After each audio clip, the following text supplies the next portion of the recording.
The night before the gala, Alexander Hart, the cold, sharp-edged CEO of Hart Global, sat in his penthouse office staring at the RSVP list. Every billionaire, politician, and investor would be there. His reputation had always been immaculate. Ruthless in boardrooms, flawless in presentations, untouchable in every way. But there was one thing he didn't have: someone to stand beside him. A woman, a partner. The whispers had already started. The tabloids called him the Ice King, a man so obsessed with work he couldn't keep a relationship. Investors questioned if he was too rigid, too lonely to inspire trust. For Alexander, who had built his empire with his own hands while raising his daughter alone, the words cut deep. And so, against his own nature, he made a decision he never thought he would. He hired a date. It wasn't romance he wanted. It was survival. Her name was Emily Lane. She wasn't a model or a socialite. She was a teacher who had signed up for a professional escort service to pay off her late father's debts. When the agency told her she'd be accompanying one of the most powerful CEOs in the country, she almost said no. But her brother's college fees and the hospital bills waiting on her kitchen table forced her hand. When she first walked into Alexander's office to prepare for the gala, she expected arrogance, maybe cruelty. Instead, she found a man who looked tired behind his perfectly pressed suit, his tie loosened as though it strangled him. And then there was his daughter, 8-year-old Lily, who ran into the room barefoot, carrying a stuffed rabbit missing one ear. Emily bent down instinctively and smiled. "Hi there, I'm Emily." Lily stared at her for a long moment, then whispered, "Are you gonna be Daddy's girlfriend?"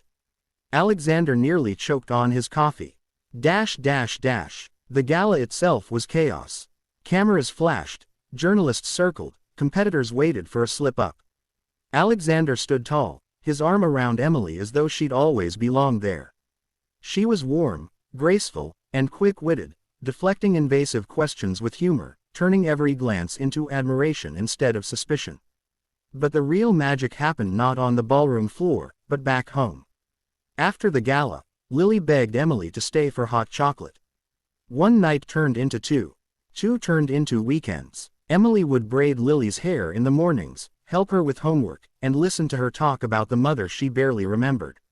And every time Alexander saw Emily sitting at the kitchen table with Lily, laughing over spilled cocoa or reading bedtime stories, something inside him softened. But Alexander fought it. He told himself it wasn't real. He had paid for her time. She didn't belong in their world. Yet, one night, as he tucked Lily into bed, she whispered the words that broke him completely. "Daddy," she said, clutching her rabbit, "can she stay forever?" Alexander didn't know how to answer. He wanted to say yes, but his fears chained him. He had been abandoned before, by Lily's mother, who left when the pressure of his ambition became too much. What if Emily left too? What if Lily's heart broke again? So he pushed Emily away. He paid her the remainder of her contract, thanked her coldly, and told her it was over. Emily left with tears she refused to let him see.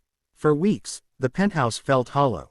Alexander threw himself into work, but every deal felt empty. Lily stopped smiling. Her laughter was gone. And one night, when he came home late, he found her crying herself to sleep, whispering Emily's name. That was the night Alexander realized something money could never buy. Love wasn't a contract. It was a choice. He tracked Emily down. Not at some glamorous party, but in a modest classroom where she taught literature. She was helping a student after hours, her voice calm, her smile tired but genuine. For the first time in his life, Alexander Hart, the man who feared nothing, was terrified. "I made a mistake," he admitted, standing in the doorway. His voice trembled, raw. "I thought I could keep my world controlled, but the truth is, without you, it's empty. Lily needs you. I need you." Emily studied him for a long moment, her eyes brimming with tears. "Alexander, I wasn't part of your life because you paid me. I was there because I wanted to be." When she finally stepped back into the penthouse, Lily screamed with joy and ran into her arms. That night, the three of them sat on the couch, watching cartoons, hot chocolate steaming in their mugs.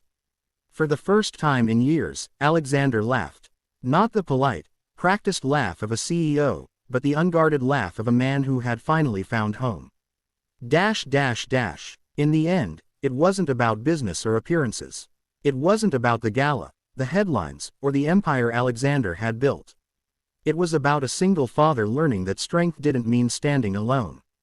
It meant letting love in, no matter how imperfect, no matter how unexpected. And so, when Lily asked again, "Daddy, can she stay forever?" This time, Alexander smiled and said, "Yes. Forever."